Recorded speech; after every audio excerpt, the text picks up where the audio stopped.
ಚಿರಾಗ್ ಪೂಜಾರಿ ಹಾಗೂ ಮೊಹಮ್ಮದ್ ಇರ್ಷಾದ್ ಮತ್ತು ಸದಾನಂದ ದೇವಡಿಗ ಇವರು 3 ಜನರನ್ನು ಮತ್ತೆ ಫರ್ದರ್ ತನಿಖೆ ಮಾಡಿದಾಗ ಇವರಿಗೆ ಆರೋಪಿಗಳಿಗೆ ಅಕೌಂಟಿಗೆ ದುಡ್ಡು ವ್ಯವಸ್ಥೆ ಮಾಡಲಿಕ್ಕೆ ಕೊಟ್ಟಿರುವಂಥದ್ದು ಕಿಶೋರ್ ರಾಮ ಪೂಜಾರಿ ಎಂಬವರಂತ ನಮಗೆ ತಿಳಿದು ಬಂದಿದೆ.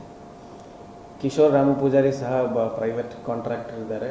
ಇದಕ್ಕೆ ಮುಂಚೆ UPCLಲ್ಲಿ ಕಾಂಟ್ರಾಕ್ಟ್ ಕೆಲಸ ಮಾಡಿದ್ದಾರೆ.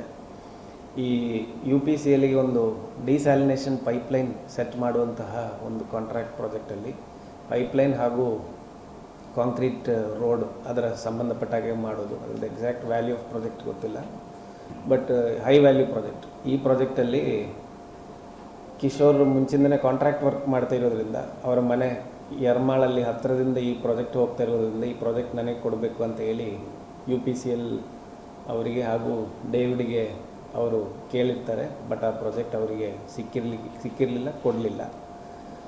ಆವಾಗ ಏನು ಕಿಶೋರ್ ಮತ್ತು ಇವರ ಮಧ್ಯದಲ್ಲಿ ಏನು ಮಾತುಕತೆ ಆಗಿದೆ, ಡೇವಿಡ್ ಡಿಸೂಸ ಮಧ್ಯದಲ್ಲಿ ಆಗಿರುವಂಥ ಮಾತುಕತೆ ಏನಾಗಿದೆ, ಅದರಲ್ಲಿ ಕಿಶೋರಿಗೆ ದ್ವೇಷ ಉಂಟಾಗಿ ಅವರು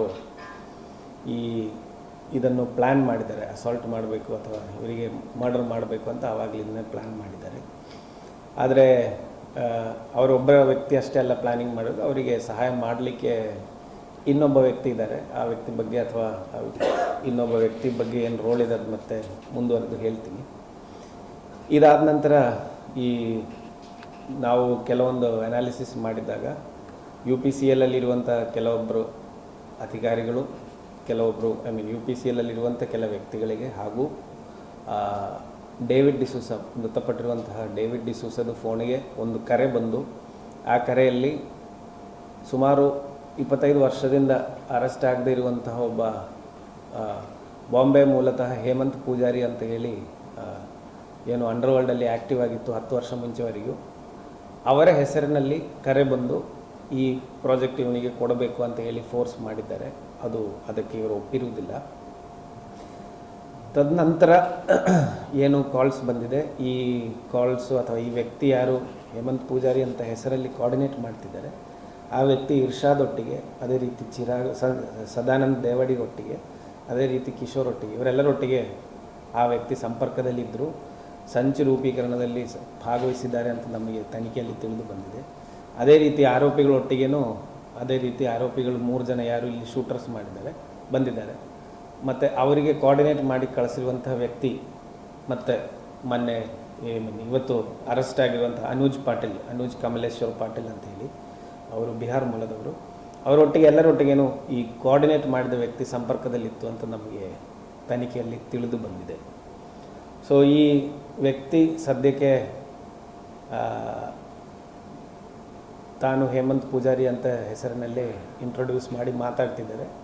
ಈ ಕಾಲ್ ಹಿಂದುಗಡೆ ಇರುವಂಥ ವ್ಯಕ್ತಿ ಡೆಫಿನೆಟ್ಲಿ ಈ ಶೂಟೌಟ್ ಇದರಲ್ಲಿ ಕೋಆರ್ಡಿನೇಷನಲ್ಲಿ ಈ ಆರೋಪಿಗಳನ್ನು ಈ ಶೂಟರ್ಸನ್ನು ಕಳಿಸಿರೋದ್ರಲ್ಲಿ ಮತ್ತು ಓವರಾಲ್ ಇದರದ್ದು ಪ್ಲ್ಯಾನಿಂಗಲ್ಲಿ ಡೆಫಿನೆಟ್ಲಿ ಆ ವ್ಯಕ್ತಿದು ಭಾಗ ತುಂಬ ಸ್ಪಷ್ಟವಾಗಿದೆ, ಇಲಾಂಗ್ ವಿತ್ ಕಿಶೋರ್ ಪೂಜಾರಿ ಅಂಥದ್ದು ನಮಗೆ ತಿಳಿದು ಬಂದಿದೆ.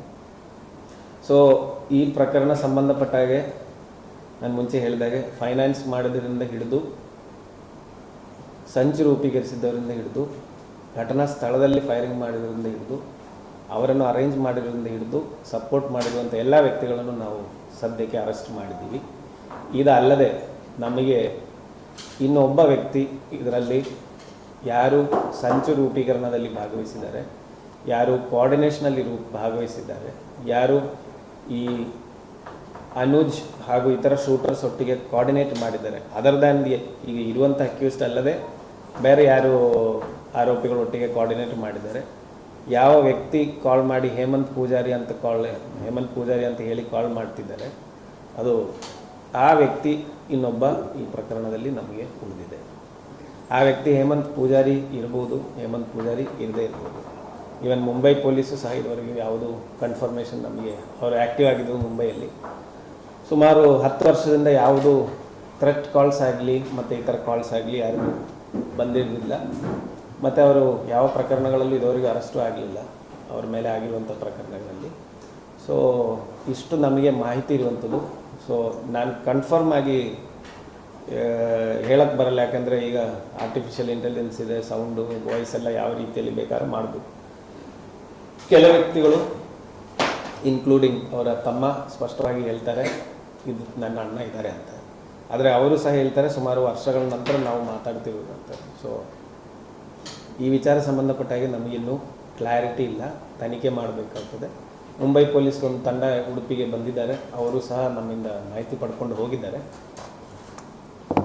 ಇನ್ನು ಮುಂದೆ ಬೇರೆ ಏನಾವುದು developments as far as conspiracy is concern ನಮಗೆ ಕಂಡು ಬಂದರೆ ಮತ್ತೆ ನಾವು ತಿಳಿಸ್ತೀವಿ. ಅದಲ್ಲದೆ ಈ ಅನುಜು ಮತ್ತು ಉಳಿದವರನ್ನು ಯಾರು ಶೂಟರ್ಸನ್ನು ಅರೇಂಜ್ ಮಾಡಿರುವಂಥ ವ್ಯಕ್ತಿ ಅಲ್ಲ, ಅನುಜು ಮತ್ತು ಶೂಟರ್ಸನ್ನು ಅರೇಂಜ್ ಮಾಡಿದ ಅಲ್ಲದೆ ಅದರ ಮಧ್ಯದಲ್ಲಿ ಇನ್ನೂ ಯಾರಾವುದು ಮಧ್ಯಸ್ಥರಿದ್ದರ ಶೂಟರ್ಸ್ ಅರೇಂಜ್ ಮಾಡೋದ್ರಲ್ಲಿ ಅದನ್ನು ನಾವು ತನಿಖೆ ಮಾಡ್ತೀವಿ. ಬಟ್ ಈ ಸಂಚು ಏನು ಲಾಸ್ಟು ಒಂದು 6 ತಿಂಗಳ ಮುಂಚೆ ಏನು ಕಾಂಟ್ರಾಕ್ಟ್ ಸಿಗಲಿಲ್ಲ, ಅದರಿಂದ ಆಗಿರುವಂತಹ ಸಂಚಾಗಿರುವಂಥದ್ದು. ಮತ್ತು ಈ ಆನ್ ದ ಗ್ರೌಂಡ್ ಈ ಮರ್ಡರ್ ಎಕ್ಸಿಕ್ಯೂಷನ್ ಪ್ಲ್ಯಾನಿಂಗ್ ಸ್ಟಾರ್ಟ್ ಮಾಡೋದು ಮೇ ತಿಂಗಳು ಅದಕ್ಕೆ ಸ್ವಲ್ಪ ಮುಂಚೆಯಿಂದಲೂ ಶುರುವಾಗಿದೆ. ಇದರಲ್ಲಿ 2 ಜನ ಶೂಟರ್ಸ್ ಆವಾಗಲೇ ಬಂದು ರೆಕ್ಕಿ ಮಾಡಿದ್ದಾರೆ. ಅನೂಜ್ ಸಹ ಉಡುಪಿಗೆ ಬಂದು ಮುದ್ರಂಗಡಿಯಲ್ಲಿ ಬಂದು ಶೂಟರ್ಸಿಗೆಲ್ಲ ಸೆಂಡ್ ಮಾಡಿ ರೆಕ್ಕಿ ಮಾಡಿ ಹೋಗಿದ್ದಾರೆ ಅಂತ ನಮಗೆ ಸದ್ಯಕ್ಕೆ ಸಿಕ್ಕಿರುವಂತಹ ಎವಿಡೆನ್ಸಸ್ ಮೇಲೆ ಕಂಡು ಬರ್ತಾ ಇದೆ. ಆ್ಯಕ್ಚುಲಿ ಇದಲ್ಲದೆ ಇನ್ನೂ 2 ಜನ ಶೂಟರ್ಸ್ ಇದ್ದರು. 2 ಜನ ಶೂಟರ್ಸ್ ಫಸ್ಟ್ ಬಂದಿದ್ದಾರೆ. ಅವರಿಗೆ ಏನೋ ಫೈನಾನ್ಷಿಯಲ್ ವಿಚಾರದಲ್ಲಿ ಸೆಟ್ ಆಗಲಿಲ್ಲ ಅಂತ ಕಾರಣಕ್ಕೆ ಅವರು ವಾಪಸ್ ಹೋಗಿದ್ದಾರೆ. ಬಟ್ ಅವರು ಸಹ ಉಡುಪಿಗೆ ಬಂದಿದ್ದಾರೆ. ಆ 2 ಜನನೂ ಸಹ ಆ್ಯಕ್ಚುಲಿ ಬೇರೆ ಒಂದು ಪ್ರಕರಣದಲ್ಲಿ ಈಗ ನಾವು ಗುಜರಾತಲ್ಲಿ ಮತ್ತು ಬೇರೆ ಕಡೆ ಹೋಗಿ ಮಾಹಿತಿ ಕೊಟ್ಟಿರುವ ಹಿನ್ನೆಲೆಯಲ್ಲಿ ಬೇರೆ ಒಂದು ಪ್ರಕರಣದಲ್ಲಿ ಗುಜರಾತ್ ಪೊಲೀಸ್ ಆ 2 ಜನರನ್ನು ಅರೆಸ್ಟ್ ಮಾಡಿದ್ದಾರೆ ಅಂತ ನಮಗೆ ಮಾಹಿತಿ ಇದೆ. ಇದು ಖಚಿತಪಡಿಸಬೇಕಾಗ್ತದೆ, ಅದೇ 2 ವ್ಯಕ್ತಿಗಳಿದ್ದಾರೆ ಇಲ್ವ ಅಂತ. ನಮ್ಮ ಹತ್ರ 1-2-3 ಫೋಟೋಸ್ ಇರುವಂಥದ್ದಲ್ಲದೆ ಈ ವ್ಯಕ್ತಿಗಳನ್ನೆಲ್ಲ ಬೇರೆ ರೆಕಾರ್ಡ್ಸ್ ಯಾವುದೂ ಇಲ್ಲ. ಅವರು ಇದರಲ್ಲಿ ಇನ್ವಾಲ್ವ್ ಆಗಲಿಲ್ಲ, ಡೆಫಿನೆಟ್ಲಿ ಪ್ಲಾನಿಂಗ್ ಸ್ಟೇಜಲ್ಲಿ ಒಟ್ಟಿಗೆ ಬಂದಿದ್ದಾರೆ. ಮತ್ತು ಅವ್ರದ್ದು ಏನಾದರೂ ಪಾತ್ರ ಇದೆ ಅಂತ ನಾವು ಮತ್ತೆ ಪೊಲೀಸ್ ಕಸ್ಟಡಿ ತೊಗೊಂಡು, ಅವರು ಅರೆಸ್ಟ್ ಆಗಿದ್ದರೆ ಅವರಿಗೆ ಪೊಲೀಸ್ ಕಸ್ಟಡಿ ತೊಗೊಂಡು ಮಾಡ್ತೀವಿ.